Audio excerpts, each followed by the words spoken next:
Shalom jemaat Tuhan yang luar biasa. Saat ini kita beribadah di rumah bersama dengan keluarga tercinta. Kita percaya bahwa Allah bertahta atas setiap pujian kita semua. Mari kita mulai ibadah kita. Kita nyanyikan pujian kasih dari surga memenuhi tempat ini. Haleluya, terima kasih Tuhan. Kami rindukan kasih-Mu memenuhi setiap tempat rumah kediaman umat-Mu Tuhan. Terima kasih Bapa. Haleluya Yesus. Kasih dari surga memenuhi tempat ini. Kasih dari Bapa surgawi. Kasih dari Yesus mengalir di hatiku, membuat damai di hidupku. Mengalir kasih dari tempat tinggi, mengalir kasih dari data Allah Bapa. Mengalir, mengalir, mengalir dan mengalir, mengalir memenuhi hidupku. Yes Tuhan, kami percaya saat ini kasih-Mu mengalir bagi kami, memenuhi setiap kehidupan kami.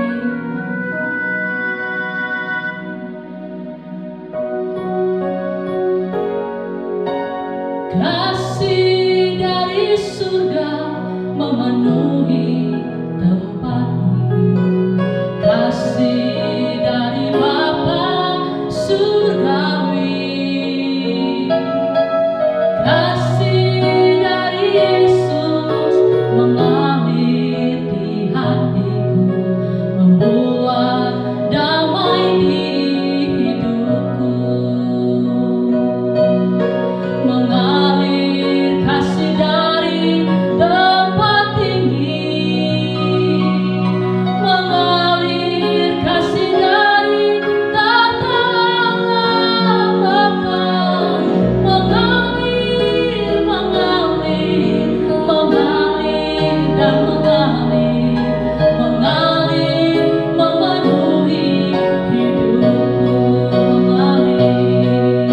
Mengalir kasih dari tempat tinggi, mengalir kasih dari tata Allah Bapa. Mengalir, mengalir, mengalir dan mengalir, mengalir memenuhi hidupku. Mengalir memenuhi hidupku. Mengalir memenuhi hidupku. Haleluya, kasih-Mu Tuhan, ini yang kami rindukan. Mengalir dalam hidup kami, bagi jemaat-Mu Tuhan. Kasih-Mu memenuhi hati kami. Haleluya, kami menyembah-Mu, kami meninggikan-Mu Tuhan. Engkau-lah yang disembah, Engkau-lah yang dimuliakan. Haleluya, Engkau luar biasa Tuhan, mengalir kuasa-Mu. Haleluya. Salam kekasih Tuhan, hari ini saya menyampaikan kebenaran firman Tuhan bagaimana supaya kita mengerti kehendak Tuhan. Kenapa kita perlu mengerti kehendak Tuhan? Karena kalau kita pelajari perjalanan bangsa Israel selama 40 tahun perjalanan di padang gurun, ada pencobaan yang dialami oleh mereka. Apa maksud Tuhan? Maksud Tuhan adalah menguji mereka. Apa yang ada dalam hati mereka, lewat apa? Lewat pencobaan-pencobaan. Supaya mereka itu tahu bahwa lewat pencobaan-pencobaan itu iman mereka itu diuji oleh Tuhan. Nah, tetapi hari ini dalam keadaan virus corona ini yang merajalela, kesusahan ekonomi terjadi, maka kita perlu mengerti kehendak Tuhan, apa maksud Tuhan di balik semuanya itu. Nah, kalau kita mengerti kehendak Tuhan di balik semuanya itu, maka kita akan tahu apa yang harus kita lakukan. Kita harus bagaimana supaya kita tidak salah melangkah. Tetapi bagaimanakah caranya kita mengerti kehendak Tuhan? Kalau kita pelajari dari kebenaran firman Tuhan, kalau kita melihat di dalam Kolose pasal 1 ayat yang ke-9, bagaimana caranya kita supaya mengerti kehendak Tuhan. Di situ dijelaskan bahwa berdoa minta hikmat dan pengertian daripada Tuhan. Jadi bagaimana caranya kita mengerti kehendak Tuhan? Di dalam Kolose pasal 1 ayat yang ke-9 dijelaskan berdoa minta hikmat dan pengertian supaya kita tahu apa kehendak Tuhan dalam hidup kita. Nah, satu ketika ada satu orang yang berjalan, ada orang yang lagi membangun rumah. Tetapi di dalam perjalanan ada seorang tukang yang dia berjalan untuk mengambil satu benda. Tapi tahukah saudara, waktu dia melewati ada kabel tegangan tinggi dan kabel itu terkelupas. Dan pada waktu dia mau menginjak daripada kabel itu, mandornya ngomong begini. Dia sebut nama orang itu. Jangan lewat dari situ, ada kabel yang terkelupas, ada tegangan tinggi tetapi tidak didengar oleh tukang ini. Tapi apa yang dilakukan oleh mandor ini? Dia mengambil kayu lalu dia lempar yang namanya tukang itu lalu kena di punggungnya. Lalu dia berkata, kenapa Bapak melempar punggung saya? Lalu dia berkata begini. Saya tadi sudah memanggil-manggil kamu jangan melewati karena ada kabel di situ. Tetapi kamu tidak mendengarkan saya, maka pada waktu itu saya melempar punggung kamu lewat kayu ini supaya kamu melihat saya dan apa yang terjadi. Untung saja kamu melihat saya, untung saja kayu ini mengenai punggung kamu, kalau enggak kamu meninggal.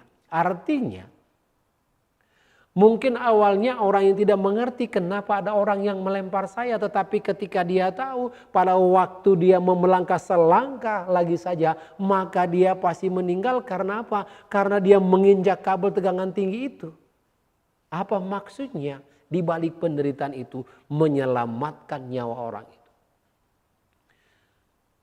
Nah, kekasih Tuhan, kalau kita melihat kejadian-kejadian yang ada di bangsa kita bahkan di dunia, kita perlu mengerti apa maksud Tuhan. Caranya bagaimana? Caranya kalau kita lihat di dalam Kolose 1 ayat 9 tadi, di situ dikatakan bahwa kita perlu berdoa, minta hikmat dan pengertian.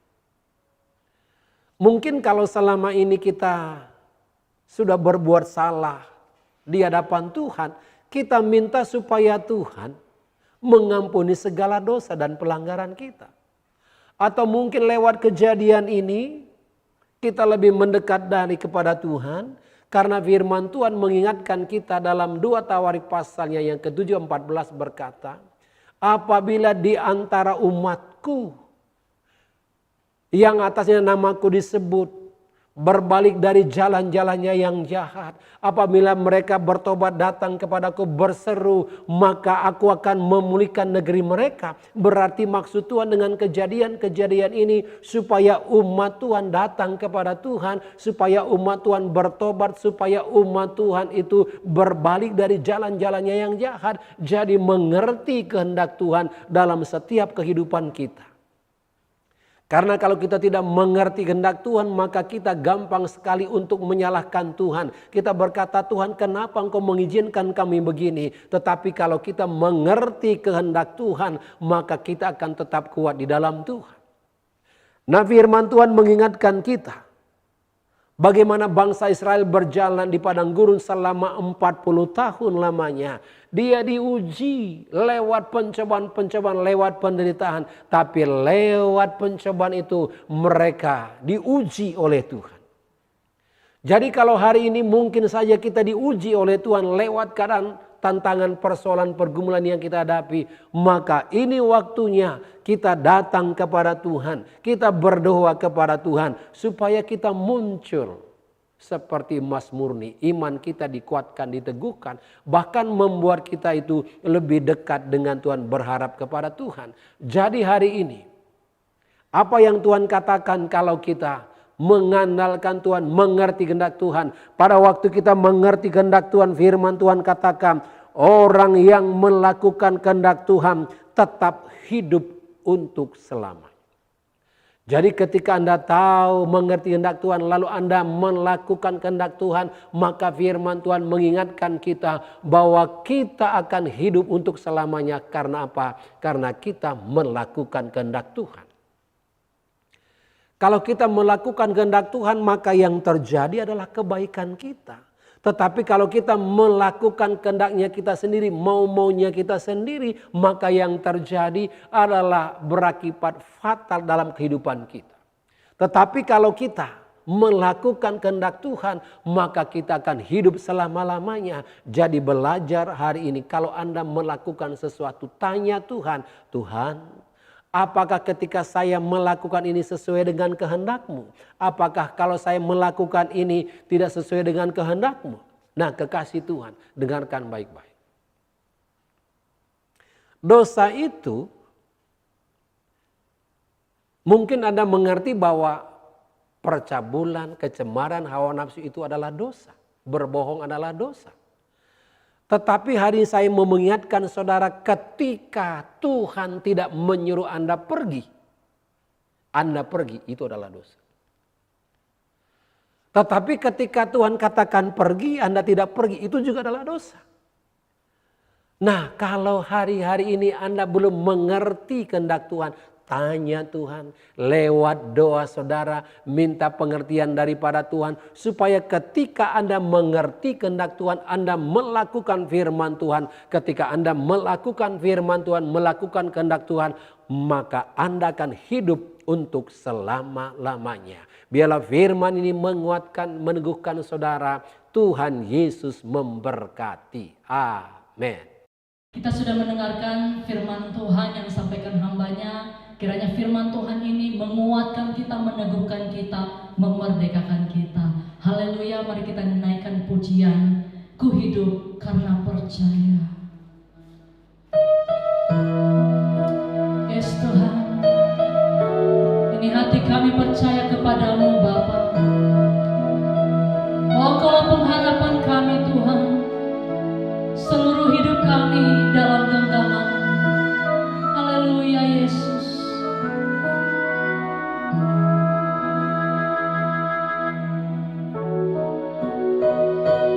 Ku hidup karena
Bapa di sorga, kami bersyukur Tuhan. Kalau hari ini kami sudah mendengarkan kebenaran firman, mari kekasih Tuhan siapkan hatimu. Kita mau berdoa supaya lewat doa ini kita boleh dikuatkan, diteguhkan. Tuhan, terima kasih Tuhan. Tuhan mengingatkan kami supaya kami senantiasa Tuhan boleh mengerti kehendak Tuhan. Kalau selama ini kami tidak mengerti kehendak Tuhan, lalu Tuhan mengingatkan kami supaya kami boleh berdoa datang kepada Tuhan, minta hikmat dan pengertian daripada Tuhan lewat doa kami, supaya kami tidak salah melangkah ya Tuhan. Ampuni kalau selama ini kami melakukan mau-maunya kami sendiri, kehendak kami sendiri, bukan kehendak Tuhan, sehingga sering sekali ketika kami melakukan kehendak kami sendiri, kami boleh mengalami jalan buntu. Ampuni basuh dengan darah-Mu. Terima kasih Bapa di sorga, firman-Mu mengingatkan kami ketika kami melakukan kehendak-Mu, maka kami akan hidup untuk selama-lamanya. Biarlah Tuhan hari ini kalau ada di antara umat-Mu yang selama ini melakukan kehendak mereka, ampuni basuh dengan darah-Mu, cuci bersih dengan darah Yesus. Terima kasih Bapa di sorga, dan kami percaya lewat kebenaran firman-Mu setiap kami yang mendengarkannya boleh dibangun, dikuatkan, diteguhkan karena kami mengerti kehendak Tuhan. Terima kasih Bapa di sorga, di dalam nama Yesus kami berdoa dan mengucap syukur. Haleluya. Amin. Kekasih Tuhan, ini waktunya Anda bisa menerima berkat dari Bapa kita. Mari angkat kedua belah tanganmu, terima berkat dari Bapa kita, dan aminkan setiap apa yang saya ucapkan. Dan angkatlah kedua belah tanganmu. Diberkatilah keluargamu, diberkatilah kesehatanmu, diberkatilah pelayananmu, diberkatilah pekerjaanmu, diberkatilah usahamu. Mulai dari sekarang sampai selama-lamanya. Biarlah kiranya damai sejahtera dari Allah Bapa dan dari Tuhan Yesus Kristus yang sudah rela berkorban, dan Roh Kudus yang setia menghibur, menguatkan, meneguhkan saudara dari hari ini sampai selama-lamanya, sampai Yesus datang yang kedua kali. Semua yang percaya katakan amin. Amin.